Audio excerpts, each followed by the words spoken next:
Hola, hoy nos metemos de lleno en un tema que seguro resuena en muchos.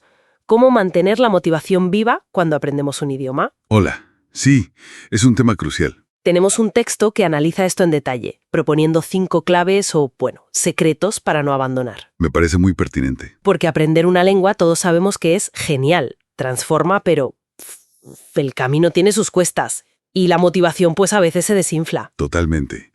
La idea es ir más allá de la pura voluntad, ¿no? Eso es.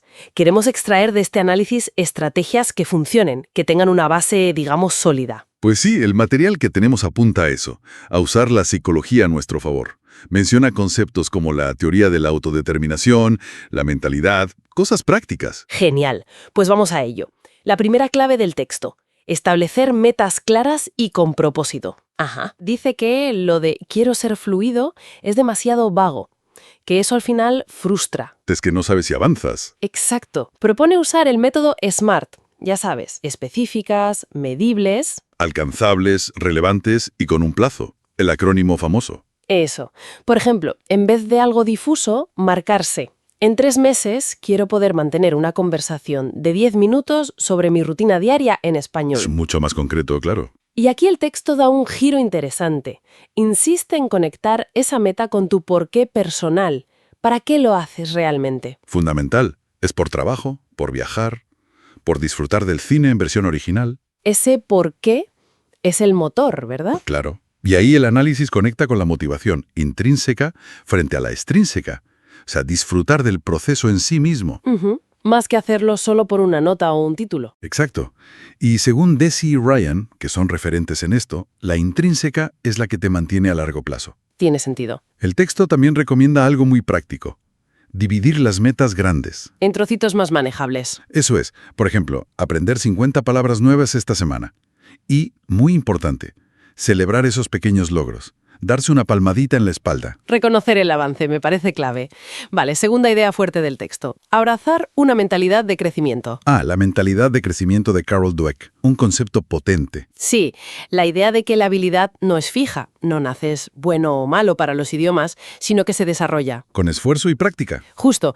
Y choca frontalmente con esa frase tan oída de «es que a mí los idiomas no se me dan bien». Que es una creencia limitante total. El texto anima a ver los errores de otra manera, no como un fracaso, sino como pistas. Oportunidades para aprender, de hecho. Por ejemplo, si te equivocas con un caso en alemán, pues no pasa nada. Analizas por qué, practicas esa parte y listo. Y es que, como apunta el material, esto tiene una base real en cómo funciona el cerebro, la neuroplasticidad. Que el cerebro cambia y se fortalece con la práctica. Exactamente. Cada vez que aprendes algo nuevo o corriges un error, estás reconfigurando un poco tus conexiones neuronales. Es fascinante. Cambiar el chip de soy malo a estoy aprendiendo te hace más resistente, ¿no? Más resiliente. Sin duda. Y el texto sugiere buscar inspiración, ver historias de gente que ha aprendido, políglotas. Hay mucho en Internet. Gente que demuestra que es posible. Eso refuerza la idea de que la fluidez se consigue currándoselo. Muy bien. Tercer punto del análisis. Crear un entorno de aprendizaje inmersivo y agradable. Inmersión. Pero sin necesidad de mudarse a otro país, ¿verdad? Eso aclara el texto. No hace falta irse fuera. Se trata de rodearte del idioma en tu día a día. Con cosas que te gusten, además. Claro, escuchar música en italiano, ver series coreanas, seguir a gente en redes sociales que hable francés. Integrarlo de forma natural. Que aprender sea parte de tu vida, de tu ocio incluso, no solo una obligación. Y esto conecta con otro concepto psicológico interesante que menciona el texto, el estado de flow. El de Csikszentmihalyi, estar totalmente absorto en algo. Ese mismo. Cuando estás tan metido en una actividad que disfrutas, que es desafiante pero la controlas, y el tiempo vuela. ¿Y cómo se aplica eso a los idiomas? Pues eligiendo materiales y actividades que estén en ese punto justo. Ni tan fáciles que aburran, ni tan difíciles que frustren. Adecuados a tu nivel, pero que te estiren un poquito. Exacto. Quizás una app sencilla al principio, luego lecturas graduadas, más tarde podcast para nativos o debates. El texto sugiere adaptar los recursos. La idea es generar buenas vibraciones con el idioma, ¿no? Asociaciones positivas. Precisamente. Vale, vamos con la cuarta clave. Construir hábitos consistentes con sistemas, no solo con fuerza de voluntad. Esta es importantísima. Porque tirar solo de fuerza de voluntad... Es agotador y poco fiable. La voluntad fluctúa. El texto propone enfocarse en crear sistemas, rutinas casi automáticas. Menciona el modelo de BJ Fogg. Señal, rutina, recompensa. Un clásico de los hábitos. Eso es. Por ejemplo, la señal es terminar de desayunar. La rutina, dedicar 15 minutos a repasar vocabulario con una app.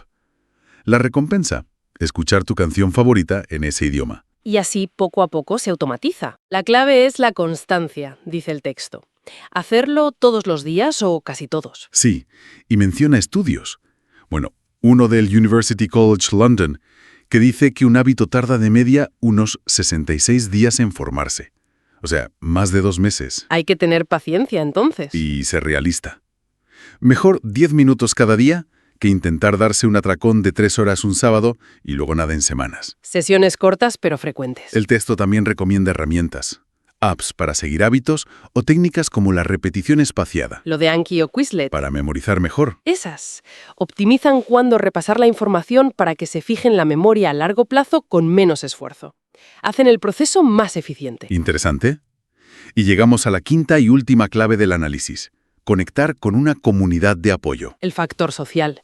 Aprender un idioma no es solo un acto individual. Para nada.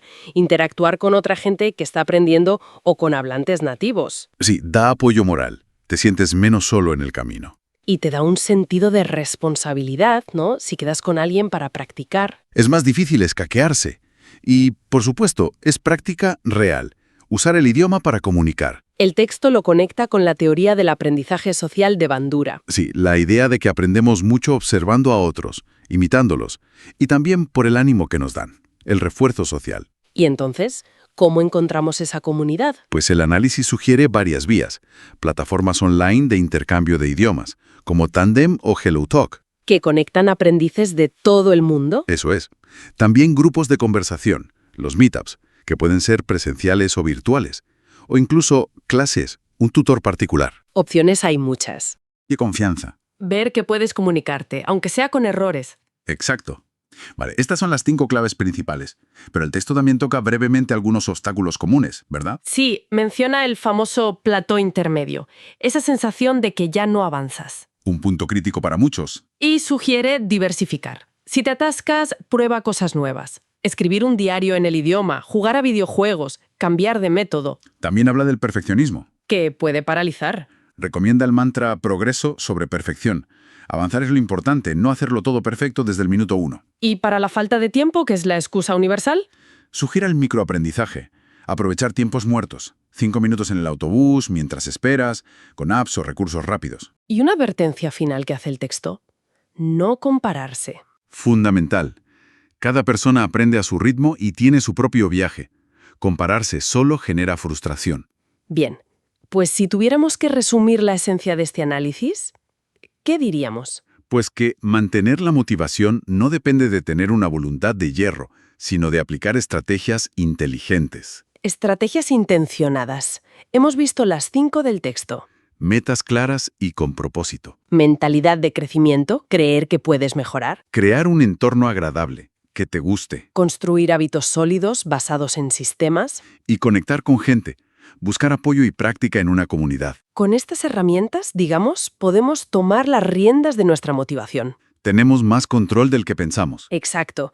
Y quizás como reflexión final que se deriva de todo esto, ¿Ven? Más allá de estas estrategias que son muy útiles y generales, tal vez la clave más profunda para cada persona sea encontrar qué aspecto único de su relación personal con ese idioma es el que realmente le mueve por dentro. esa chispa particular. Esa conexión íntima.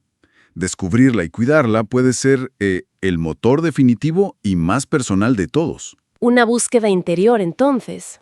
Muy interesante. Algo en lo que pensar. Thanks for joining us. If you enjoyed this episode, please subscribe, like, and share with your friends.